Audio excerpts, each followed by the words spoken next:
हाय, मैं हूँ chef AD और आप हैं मेरे साथ में मास्टर शेफ़ हरियाणा की सीरीज़ में। और इस सीरीज़ में मैं आपको मिलवाने वाला हूँ शेफ़ विक्रम सिंह से। शेफ़ विक्रम सिंह है मास्टर शेफ़ कड़कराम के, और ये जो कड़कराम है ये एक छोटा सा फूड जॉइंट है जो कि है गोल्ड कोर्स गुड़गांव में। ये जो फूड जॉइंट है बिल्कुल सेंटर में है, जो कि कॉर्पोरेट हब के सेंटर में है। यहाँ पे सारा कॉर्पोरेट ऑफिसेज हैं और उनके बीच में ये छोटा सा फूड जॉइंट है, बहुत जो कि बहुत ही फेमस है। और ये जो रेस्टोरेंट है, ये जो फूड हब है, ये जो फूड जॉइंट है, बहुत ही फेमस है यहाँ के खाने के लिए। यहाँ का जो खाना है बहुत ही सिंपल सा खाना है, और यहाँ का जो मेन्यू शेफ़ विक्रम ने डिज़ाइन किया है वो कॉर्पोरेट जो ऑफिसेज़ हैं उनके हिसाब से यहाँ का मेन्यू उन्होंने प्लान किया है। क्योंकि कॉर्पोरेट ऑफिस में जो लोग आते हैं उनके पास में टाइम बहुत कम होता है और वो फटाफट से अपना खाना खाना चाहते हैं और अपने काम काम पे चले जाना चाहते हैं। तो उसी हिसाब से यहाँ पे जो शेफ़ ने मेन्यू बनाया है उसमें जो आइटम डाले हैं बहुत ही सिंपल से आइटम हैं जो कि फटाफट से बन जाते हैं और फटाफट से सर्व हो जाते हैं। तो चलिए मिलते हैं शेफ़ विक्रम से और जानते हैं उनके बारे में। तो शेफ़, आप कहाँ के रहने वाले हैं और कहाँ से आप बिलोंग करते हैं, थोड़ा-सा उसके बारे में कुछ बताएँगे आप? काफ़ी लोग क्वेश्चन करते हैं। एक्चुअली क्या है, मैं पैदा राजस्थान में हुआ, उदयपुर में, जबकि मेरे मम्मी पापा टिहरी गढ़वाल के हैं। सारी एजुकेशन मेरी वहीं हुई राजस्थान में, प्राइमरी से लेकर के कॉलेज मास्टर डिग्री तक मेरी वहीं हुई है। डिप्लोमा मेरा जो होटल मैनेजमेंट का है सारा वहीं हुआ है मेरा। वहाँ पे मैंने जॉब भी किया है, जॉब ट्रेनिंग भी की है और इंडस्ट्रियल ट्रेनिंग भी की है मैंने। फिर उसके बाद में वहाँ पे जॉब के बाद में आफ्टर मैरिज में दिल्ली आ गया। दिल्ली में 2-3 साल रहा हूँ। फिर उसके बाद में सिंगापुर 8-10 साल में बाहर ही रहा हूँ। फिर उसके बाद में और अब पापा का जब जॉब छूट गया था वहाँ से, तो उसके बाद हम देहरादून शिफ्ट हो गए। हमने अपने होम टाउन आ गए। तो मैं कई बार कंफ्यूज हो जाता हूँ, मैं देहरादून का गढ़वाल का हूँ या राजस्थान तो ये दिक्कत आती है, क्योंकि मैं शुरू से मैं राजस्थान और गुजराती का मेरा वो काफ़ी हो रहा है। उदयपुर से पास में ही है गुजरात बॉर्डर, और उधर को सारा वो लग जाता है। तो मैं गुजराती भी थोड़ा बहुत बोल लेता हूँ, राजस्थानी मेवाड़ी बोल लेता हूँ, फिर उसके बाद में गढ़वाली बोल लेता हूँ, हिंदी थोड़ा इंग्लिश बोल लेता हूँ। ये तो सारा वो हो जाता है। लेकिन मैं बेसिक मैं टिहरी गढ़वाल से ही हूँ और दिल्ली में मेरा अपना घर है।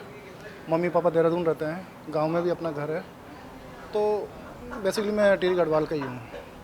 ये एक्चुअली ये जो कॉन्सेप्ट खोला था ये सिर्फ अमृतसरी कुलचे के लिए खोला गया था, ओनली अमृतसरी। इससे पहले एक कुलचा लाल पराठा दास था, वो समोसे बेचता था, ये बेचता था, वो बेचता था। लेकिन हमारा फोकस सिर्फ अमृतसरी कुलचे पे। हमारे जो यहाँ पे शेफ़ है स्पेशलाइज्ड अमृतसर से बुलाए हुए लड़के हैं जो पूरी दुनिया में फेमस है। और अमृतसरी कुलचे की बहुत ज़्यादा, आप अभी तक चलो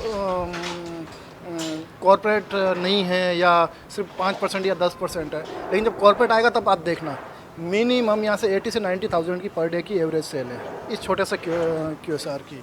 तो हमारा पुराना एक्सपीरियंस है इसका। तो हम उसी का वेट कर रहे हैं कि कब ये सब कुछ ठीक हो जाए, कोविड का टाइम निकल जाए। तो अभी भी हम बहुत बुरे नहीं हैं, लेकिन ठीक है, एवरेज हमारा ठीक चल रहा है।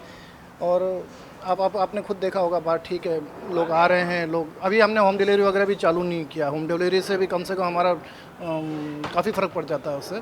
तो हमारा सिर्फ कॉन्सेप्ट कुलचे का ही था यहाँ पर, इसलिए हाँ, और कोई बात नहीं। बाकी हम अभी और आगे भी हम अपने सलाम दिल्ली पे काम कर रहे हैं, मैं मृत्युंजय। उसमें ऑथेंटिक इंडियन और कुछ R&Ds भी होंगी, कुछ इंडियन और कुछ मिक्स, ताकि जी बिल्कुल डेफिनेटली उसमें पूरा QSR मॉडल है। और बहुत अच्छा उस पर हम नेक्स्ट जब हम आपके साथ मीटिंग करेंगे ना उस पर बात करेंगे। आप जैसा बोल रहे हैं ना उसी पे हम काम करने की तैयारी कर रहे हैं, बिल्कुल। तो हमारा तो शेफ़, जैसे कि हम सभी जानते हैं कि जो कोविड की जो ये मार है जो कि पिछले 1 साल से हम लोग झेल रहे हैं, तो इसके बारे में आप क्या कहना चाहेंगे? काफ़ी लोग डिमोरलाइज हो गए हैं। कुछ मेरे जो दूर जानकार लोग थे, कुछ ने 1-2 लड़कों ने, शेफ़ लोगों ने जो अच्छे थे, उन्होंने सुसाइड तक कर लिया है। लेकिन था इसमें सरकार की जो मोनोपोली है वो भी बहुत हद तक जिम्मेदार है। वो हिंदी में बोलते हैं ना, असंगठित क्षेत्र है हमारा। तो उसके लिए कोई भी है ना, कोई भी पॉलिटिकल पार्टीज़ उसके लिए कोई काम करने को तैयार नहीं होती है।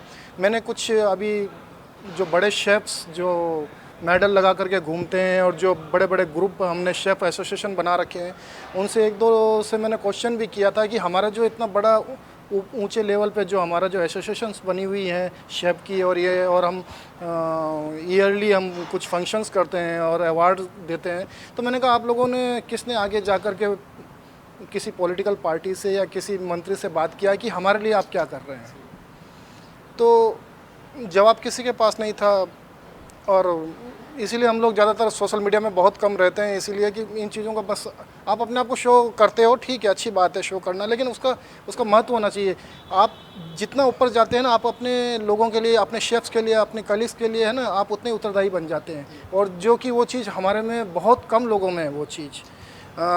जैसा कि आप खुद जानते हैं कि अभी हम जॉब 1 साल से ज़्यादा हो गया हम लोगों के पास में, हाँ, हम लोगों के पास में जॉब नहीं है, लेकिन हम कोशिश कर रहे हैं कि छोटे छोटे हम QSR मॉडल हुआ और क्लाउड किचन हुआ और ये सब को लेकर के हम ये देख रहे हैं कि चलो हम जॉब लेस हैं तो कोई बात नहीं, लेकिन जितने लोगों को हम खींच सकते हैं, जितने लोगों को हम जॉब दे सकते हैं, खींच सकते हैं, वो कर रहे हैं।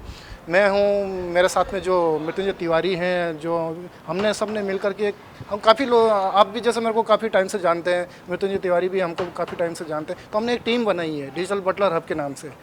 तो वो लोग क्या करते हैं कि वो लोग QSR मॉडल और इन पे काम करते हैं, तो हम उनके साथ में जुड़े, एज ए शेफ में उनके साथ जुड़ा हुआ हूँ। तो क्या करते हैं कि हम जो अच्छे लड़के हैं, जो उनको हम आगे लाने की कोशिश करते हैं, चलो आप ये चीज़ संभालो, ये चीज़ करो। तो शेफ, आप इस इंडस्ट्री में किस पर्पज़ से और किस कारण से आए?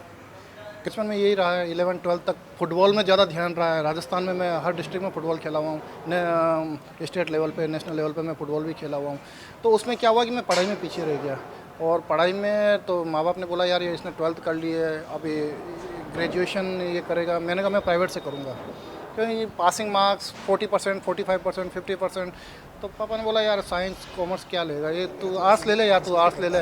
तब तक क्या है कि डिप्लोमा के लिए न्यूज़पेपर में वो आया कि आप कोई अगर इंटरेस्टेड हैं तो एंट्रेंस एग्ज़ाम दे दीजिए, इंटरव्यूज़ दे दीजिए। तो संगीता सहगल हमारी जो वाइस प्रिंसिपल थी, उन्होंने बोला अच्छा तुम विक्रम सिंह, राजस्थान में क्या है, ठाकुर ये वो जाति पे बहुत वो जाते हैं, विक्रम सिंह तुम किचन में जाओगे, तुम मीट काटोगे। तो अच्छा तुम भी ठाकुर हो, तुम भी मीट काटोगे, तुम्हारा काम ही ये मार काट करना है। तो वो सब किचन में जाते थे हम लोग। तो शेफ, ये जो नई जनरेशन आ रही है, आप इनके बारे में क्या कहना चाहेंगे? देखिए, किसी भी शेफ के लिए जो गांव से या जो कम पढ़ा लिखा वो आ रहा है बंदा, या जो गांव से आ रहा है जिसको बहुत ज़्यादा सिर्फ नौकरी करने के लिए आना, उसके लिए बहुत ज़्यादा स्ट्रेसफुल और बहुत ज़्यादा स्ट्रगल और इसमें उनके लिए बहुत ज़्यादा है, और उनको वो नहीं जानते पेशेंस। मैं क्लियर बता दूँ, उनको नौकरी करनी है और उनको कमाना है, और थोड़े दिन बाद में उनको बहुत ज़्यादा कमाना है, तो उनको पेशेंस की ज़रूरत होती है, लेकिन वो चीज़ नहीं सीख सकते। पेशेंस जो बंदे सचमुच में होटल इंडस्ट्री में आना चाहते हैं ना, वो पैसा खर्च करते हैं, वो IHM करते हैं, वो 5 स्टार प्रॉपर्टी की तरफ देखते हैं, वो डिफरेंट टाइप्स के और सेक्टर में चले जाते हैं, टूरिज़्म में चले जाते हैं, जहाँ पे वो पेशेंस भी सीखते हैं, वो पॉलिसीज़ भी सीखते हैं, वो एजुकेशन भी लेते हैं और उस लाइन में आगे चले जाते हैं। लेकिन जो इस लाइन के जो लड़के हैं, जो गांव से आते हैं, जो कम पढ़े लिखे होते हैं, जिनके पास में और कोई ऑप्शन नहीं होता, चलो होटल में घुस जाते हैं, वही उन लोगों के लिए ज़्यादा स्ट्रगल है। और मैं चाहता हूं कि जो होटल इंडस्ट्री में ये जो 2 तरह की जो चीज़ें चल रही है ना, उनमें आपस में तालमेल की ज़रूरत है, एक दूसरे को सपोर्ट की ज़रूरत है। नहीं तो जो नीचे है वो नीचे ही रह जाएगा, और जो ऊपर है ऊपर ही रह जाएगा, और इसमें बहुत बड़ा गैप है, इसको भरना बहुत ज़रूरी है। क्योंकि मैंने देखा है, मैंने स्ट्रगल भी किया है, मैं टॉप लेवल भी पहुंचा हूं और मैनेजमेंट में भी रहा हूं, लेकिन मैंने कभी है ना पीछे मुड़ करके हमेशा मैंने यही देखा कि मैं अपने साथ वालों को हाथ पकड़ के चलूं। तो मैं अपने यूटिलिटी वर्कर हुआ, चाहे मेरा जूनियर शेफ हुआ, मैं उनके साथ बैठ के आराम से बातें करता हूं, मैं उनके साथ पार्टीज़ भी करता हूं, मैं उनके साथ में मेरे पास में UTs के फ़ोन आते हैं, मेरे पास उनके फ़ोन आते हैं। मैंने आज तक कभी ऐसा नहीं हुआ कि किसी एक UT का भी फ़ोन आया और मैंने उसको अटेंड ना किया हो।